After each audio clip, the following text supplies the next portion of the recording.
कबूतर भैया, अब मुझे कालू सेठ से बात करनी ही पड़ेगी। रानू, जो कालू सेठ के यहाँ साफ सफाई का काम करती थी। कालू एक बहुत ही कंजूस सेठ था। बहुत जल्द मेरे अंडों में से अब बच्चे बाहर आ जाएंगे। बच्चों के साथ मेरा खर्चा भी बढ़ जाएगा। कालू सेठ को मेरे पैसे बढ़ाने ही होंगे। ऐसे सोचकर रानू अगले दिन कालू के यहाँ काम करने पहुँच जाती है। सेठ जी, आप तो जानते हैं मैं पिछले 5 सालों से आपके यहाँ पर काम कर रही हूँ। आज तक मैंने कोई छुट्टी भी नहीं मारी, लेकिन इस बार आपसे विनती है, आप मेरे कुछ पैसे बढ़ा दीजिए। अब मेरी जिम्मेवारी बढ़ने वाली है।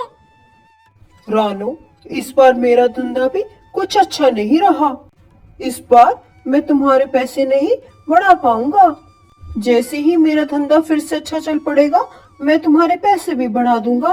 कालू का जवाब सुनकर रानू निराश हो जाती है और अपने घर की ओर लौट आती है। कालू सेठ ने तो बड़ी सफाई से पैसे बढ़ाने के लिए मना कर दिया। अब कैसे पेट पालूंगी मैं अपने इन दोनों बच्चों का। हे भगवान, मुझ गरीब को इतना दुख क्यों देते हैं।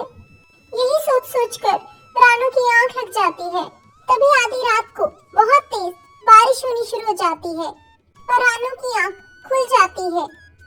हे भगवान, इतनी तेज बारिश। अब इस तेज बारिश में मैं अपने बच्चों को लेकर कहां जाऊं? बहुत जल्द मेरे अंडे फूटने वाले हैं।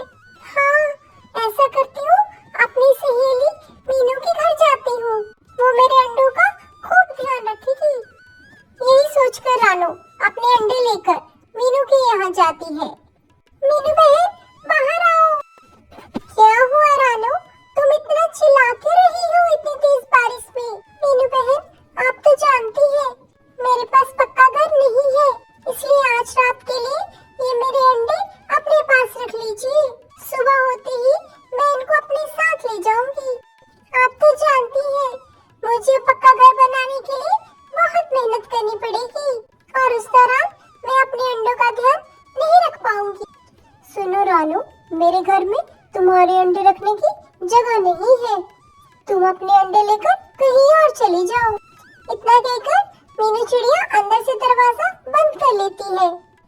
कहाँ जाऊँ मैं अपने अंडों को लेकर? कौन करेगा मेरी मदद? मेरी पक्की सहेली ने भी मेरा साथ न दिया। हे भगवान, कोई रास्ता दिखलाओ मुझे। तभी रानू को ध्यान गौरी का भी आता है। गौरी बहन, बाहर आना जरा। गौरी बहन। चिड़िया की आवाज सुनकर गौरी बाहर आती है। गौरी बहन, तेज बारिश के कारण मेरा घोंसला टूट गया, इसलिए मैं आपके पास आई हूँ। ये मेरे अंडे मैं किसी सुरक्षित जगह पर रखना चाहती हूँ। क्या आप मेरे अंडे कुछ समय के लिए अपने घर के अंदर ले जाएंगी?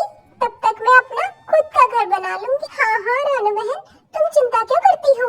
मैं तुम्हारे अंडों का खूब ध्यान रखूंगी। तुम अपना पक्का घर बना लो और चिंता मत करना अपने अंडों की, ये मेरे पास सुरक्षित रहेंगे। धन्यवाद गौरी बहन, किसी ने सच ही कहा है, मुसीबत में ही असली दोस्त की पहचान होती है। आज से आप ही मेरे सच्चे दोस्त हैं। इतना कहकर रानू अपने नया घर बनाने के लिए जंगल में जगह ढूंढने लगती है। मुझे लगता है ये जगह मेरे घर के लिए बिल्कुल सही रहेगी। यही सोचकर रानू अपने लिए लकड़ी का एक घर उसी जगह पर बनाती है और गौरी कभी से अगले दिन अपने अंडे लेकर वापस आती है।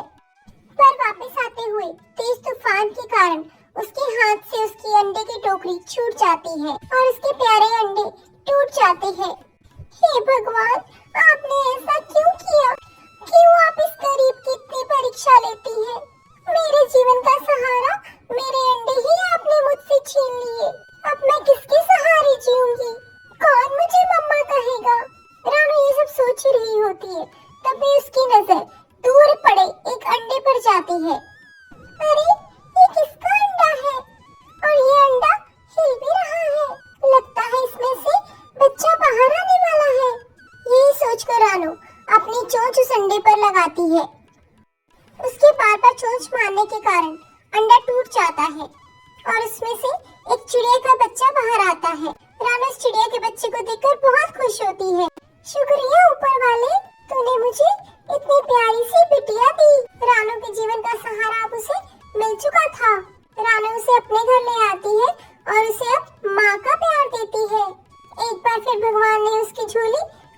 से भर दी थी। जंगल के सब पक्षी रानू चिड़िया से मिलने उसके घर जा रहे थे।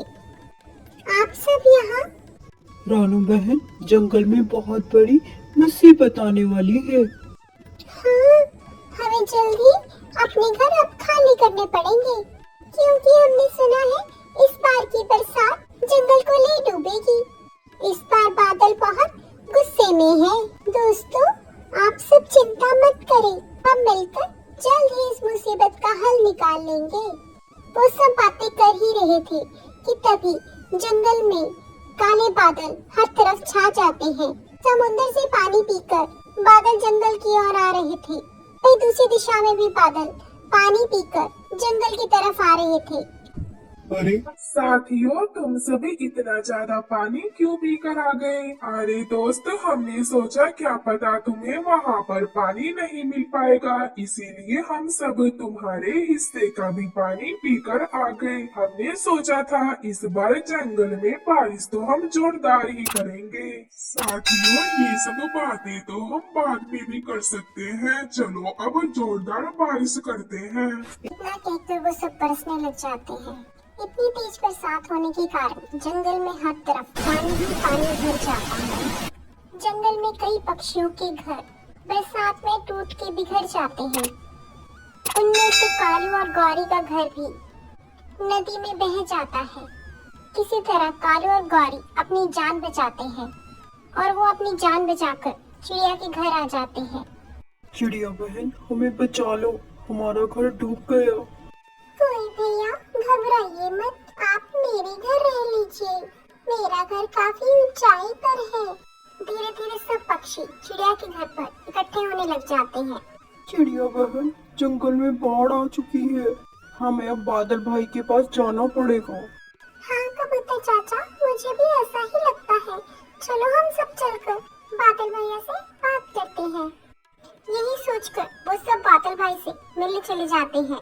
बादल भैया, आपने बताया था बारिश होगी, पर इतनी ज्यादा बारिश ये तो आपने हमें बताया ही नहीं था। मेरी चिड़िया रानी, मेरी बात सुनो।